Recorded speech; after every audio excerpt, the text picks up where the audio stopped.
Aquesta setmana s'estan duent a terme les excavacions arqueològiques a la zona del Fòrum Romà de Llívia per tal de delimitar l'extensió d'aquestes restes. L'objectiu de l'Ajuntament és conèixer ben bé quins vestigis queden sota terra de l'època romana. És per això que durant l'agost va realitzar unes cates amb geofísica i ara ha fet un pas més i ha excavat tot l'entorn de l'església. En aquesta zona és on es creu que hi ha bona part del Fòrum Romà i que és una continuació del que ja es va treure a la llum fa anys. I ara hem excavat per comprovar això. La sorpresa és que ens hem trobat molt més amunt del que ens creiem. Ens creiem trobar aquest mur a 3-4 metres i ens hem trobat encara no mig metre, alguna part. Doncs ara hem de mirar ben bé aquest mur que tenim, dibuixar-ho, acotar-ho bé i a partir d'aquí els arqueòlegs faran el seu estudi per saber quines serien les possibles accions a fer a partir d'ara. El que sembla que està clar és que el Fòrum Romà arribava fins a sota de l'actual església, de manera que la zona que queda al descobert seria només una quarta part del que realment es va construir en època romana.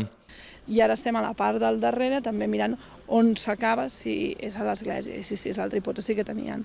Ells treballen sobre la hipòtesi del Fòrum Romà que hi ha a Perpinyà, que per mides i per època s'assemblen molt i la veritat és que les mides estan sortint calcades, com si haguessin aprofitat el mateix projecte per fer els dos fòrums.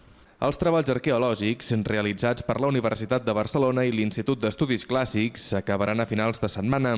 Un cop conegut ben bé fins on arribava el Fòrum Romà, les zones excavades es tornaran a tapar, ja que en aquesta fase l'objectiu és únicament conèixer la magnitud del patrimoni que hi ha sota terra.